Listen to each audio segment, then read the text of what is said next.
গল্পটুনে আপনাদের স্বাগতম। জয়নগর নামে ছোট্ট একটি গ্রাম। সেই গ্রামে হরিপদ নামে একজন কচুরিওয়ালা থাকতো। তার বানানো গরম গরম কচুরি খুবই সুস্বাদু ছিল। দূর দূরান্ত থেকে মানুষ তার দোকানে সেই কচুরি খেতে আসতো। আহ দাদা, তোমার হাতের কচুরি যা খেতে লাগে না, সে আর কি বলবো। তোমাদের যে খেতে ভালো লেগেছে এটা শুনেই শান্তি। তা বলছি, আর নেবে নাকি? হ্যাঁ হ্যাঁ, দাও। আমাকে আরো দুটো দাও তো। আচ্ছা বেশ, আমি আনছি। না দাঁড়াও, তোমাকে আর যেতে হবে না, আমি এনে দিচ্ছি। ঠিক আছে।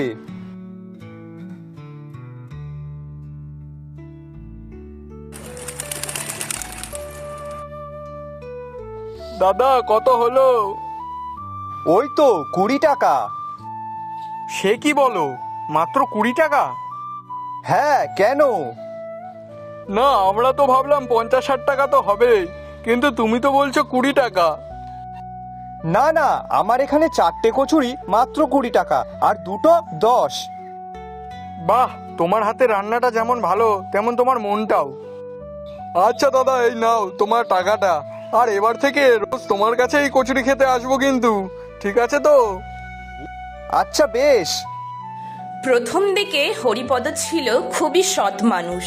সে কম লাভে ভালো মানের কচুরি বিক্রি করত। তাই গ্রামের সবাই তাকে খুব ভালোবাসতো। কিন্তু সময়ের সঙ্গে সঙ্গে হরিপদর মনে লোভের জন্ম নিল। একদিন সে ভাবল কি, আচ্ছা, এই যে এতগুলো মানুষ আমার দোকানে আসে, যদি একটু কম ডাল দিই, একটু কম তেল ব্যবহার করি, আর দামটাও যদি একটু বাড়িয়ে দিই, তাহলে তো অনেক বেশি টাকা পাবো আর অনেক লাভও হবে আমার। কি গো, কি ভাবছো এত? গিন্নি, আমি ভাবছি কি, কচুরির দামটা যদি একটু বাড়িয়ে দিই তাহলে কেমন হয়? ভালোই হবে, তাহলে আমাদের একটু লাভও হবে। ওই জন্যই বলছিলাম, তাহলে গিন্নি কাল থেকেই দামটা একটু বাড়িয়ে দিই, কি বলো? ঠিক আছে, তবে বেশি আবার বাড়িও না যেন। সেই দিন থেকেই সে কচুরির আকার ছোট করতে শুরু করলো। ভেতরের ডালও কম দিতে লাগলো, আর দামটাও এদিকে বাড়িয়ে দিল। দাদা, আমাকে 4টে কচুরি দাও তো। হ্যাঁ, অবশ্যই। নিতাই, আরো 8 টাকা দিবি। কেন, 20 টাকা তো। না, এখন কচুরি 7 টাকা করে দিয়েছি তো। সে কি, কবে দিয়ে? এই তো কাল থেকেই। ও আচ্ছা, বেশ, এই নাও বাকি টাকাটা।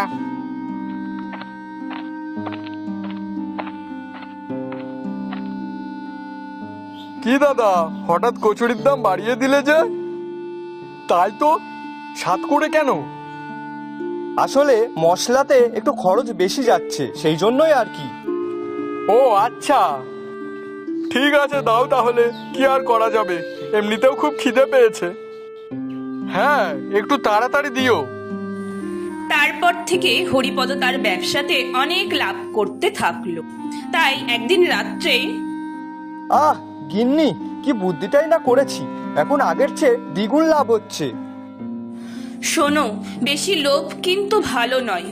তুমি দাম বাড়িয়েছো সেটা না হয় ঠিক ছিল, কিন্তু কচুরির সাইজটা কেন ছোট করলে? এতে তো লোক ঠকানো হবে। আরে কিছুই হবে না, কেউ কিছুই বুঝতে পারবে না। সেটা তোমার মনে হচ্ছে, কিন্তু যারা প্রতিদিনই খায় তারা জানে, তারা তো সব ঠিকই বুঝে যাবে তখন। তুমি এইসব বোঝো না, ব্যবসা করতে হলে একটু চালাকি করতে হয়। এইভাবে 1 মাস কেটে গেল। একদিন গোপাল নামে এক গরিব কৃষক হরিপদ দোকানে কচুরি কিনতে এলো।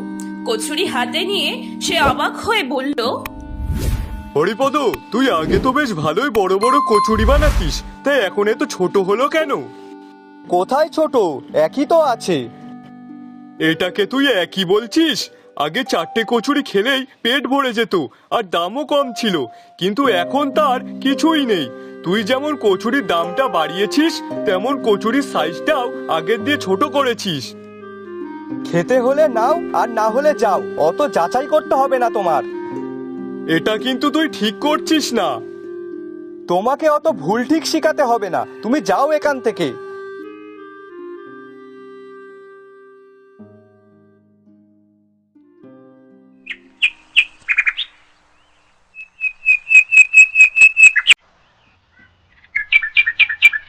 আচ্ছা, তোমরা কি একটা জিনিস খেয়াল করেছো? কি জিনিস? আমরা যে হরিপদর দোকান থেকে কচুরি খেতাম, সেই কচুরি এখন ছোট করে দিয়েছে, আর তার উপরে আবার দামও বাড়িয়ে দিয়েছে। হ্যাঁ রে, আগে 4টে কচুরি খেলেই পেট পুরো ভরে যেত, আর এখন 5টা 6টাতেও কিছু হয় না। হ্যাঁ রে, তোদেরও এটা মনে হয়? আমি তো ভাবতাম আমার হয়তো খাওয়া বেড়ে গেছে, ওই জন্যই 6টা কচুরিতেও কিছু হয় না।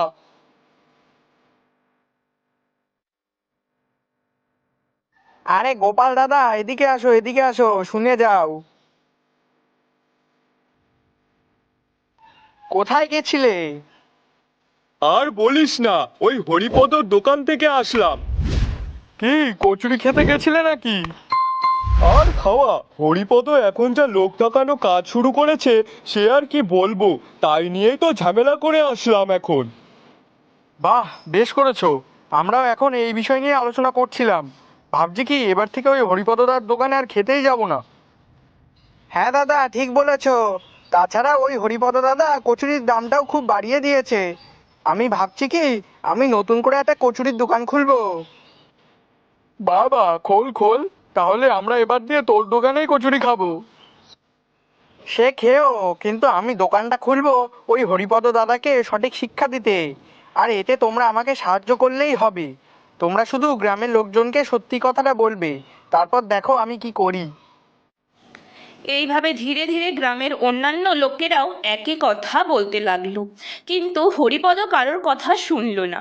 তার মনে এতটাই লোভের জন্ম নিয়েছিল যে কোনটা ঠিক আর কোনটা ভুল সেটাই সে ভুলে গিয়েছিল। কিন্তু একদিন গিন্নি, এই দেখো, মাত্র এই কদিনে কত টাকা লাভ হয়েছে, দেখেছো তো? সে তো দেখছি, কিন্তু লোকজন যে দোকানে কম হচ্ছে সেটার কি হবে? আরে গিন্নি, ওই 2-1 জন লোক কম হলেও কোনো ব্যাপার না। উফ, গিন্নি তুমি ভাবতে পারছো না, ব্যবসাটা যদি এইভাবেই চলে না, তাহলে আমরা আর কয়েক মাসের মধ্যেই বেশ ভালোই বড়লোক হয়ে যাব। দেখো, স্বপ্ন দেখা ভালো, কিন্তু বেশি লোভ কিন্তু আবার ভালো নয়। আহ গিন্নি, তুমি সেই বারে বারে একই কথা বলে যাচ্ছ। ধুর, তোমার বলা মানেই ফাও।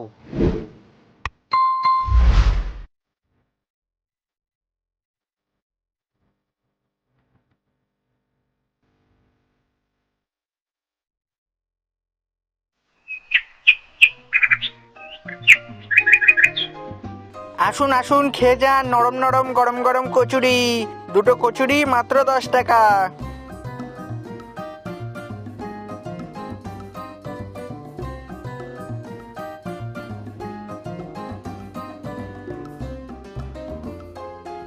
এই কি রে, কি ব্যাপার তোর? হ্যাঁ, তুই হঠাৎ কচুরির দোকান দিলি কেন রে? ও মা, আমার দোকান দেওয়ার ইচ্ছা হয়েছে তাই দিয়েছি। এতে তোমার অসুবিধা হচ্ছে কেন? তাই বলে আমার দোকানের সামনেই দিবি? দেখ নিতাই, এটা কিন্তু খুব খারাপ হয়ে যাচ্ছে বলে দিচ্ছি। দেখো দাদা, এটা আমার জমি। আমি আমার জমিতে দোকান দিচ্ছি, তাতে তো তোমার কোনো কিছু বলার অধিকার থাকে না। যাও গিয়ে নিজের কাজ করো।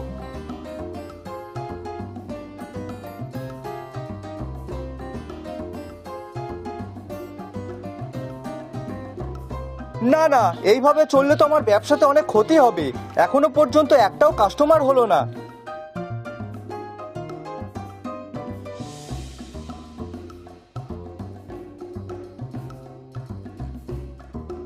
আরে কাকা, আজকে আর কচুরি খাবে না? না রে হরি, তোর দোকানে সেই আর আগের মতো কচুরির স্বাদটা পাই না।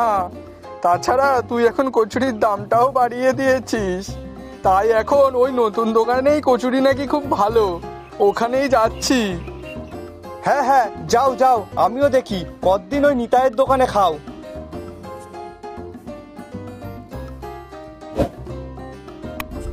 দেখতে দেখতে নিতাইয়ের নতুন দোকানের সামনে লম্বা লাইন পড়ে গেল। আর ওদিকে হরিপদর দোকান পুরো ফাঁকা। সারাদিন বসে থেকে সে একটাও কচুরি বিক্রি করতে পারল না। আজকে শুধুমাত্র নিতাইয়ের জন্যই আমার দোকানে কোনো খরিদ্দার হয়নি। আমার যে কি রাগ হচ্ছে না, সে আর কি বলি। রাগ করে তো কিছুই হবে না। তাছাড়াও তুমি কি জানো কেন আজ তোমার দোকানে লোক নেই? কেন? কারণ লোভ মানুষের চোখ অন্ধ করে দেয়। তুমি বেশি লাভের আশায় মানুষের বিশ্বাস হারিয়েছো। শোনো, টাকা হারালে আবার পাওয়া যায়, কিন্তু বিশ্বাস যদি একবার হারাও সেটা পাওয়া খুবই কঠিন। গিন্নি, আমার আজকে অনেক লস হয়ে গেছে। আমি কি করি বলো তো? এইভাবে চললে তো আমার ব্যবসাটাও বন্ধ হয়ে যাবে। কি আবার করবে? আগের মতো ভালো কচুরি বানাতে শুরু করো, দামও কমিয়ে দাও, আর যারা দোকানে আসতো তাদের কাছে ক্ষমা চেয়ে নাও। তাতে কি আদৌ ঠিক হবে? ঠিক হতে তো সময় লাগবে, কারণ তুমি যে মানুষের বিশ্বাস হারিয়েছো, আর সেটা পেতে যে তোমার সময় লাগবেই। আর তারপর দেখবে সব ঠিক হয়ে যাবে আস্তে আস্তে।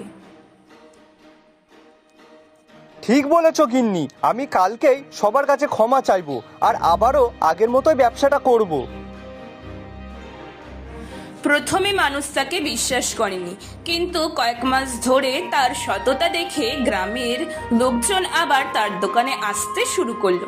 ধীরে ধীরে হরিপদর ব্যবসা আগের মতো জমে উঠল, কারণ সে বুঝতে পেরেছিল অতিরিক্ত লোভ সাময়িক লাভ দিলেও শেষ পর্যন্ত ক্ষতি ডেকে আনে। আমি নিজের ভুলটা বুঝতে পেরেছি, আর এটাও বুঝেছি যে লোভে পাপ, পাপে সর্বনাশ। সততা ও বিশ্বাসই ব্যবসার আসল সম্পদ, আর এটাই আপনারাও মনে রাখবেন।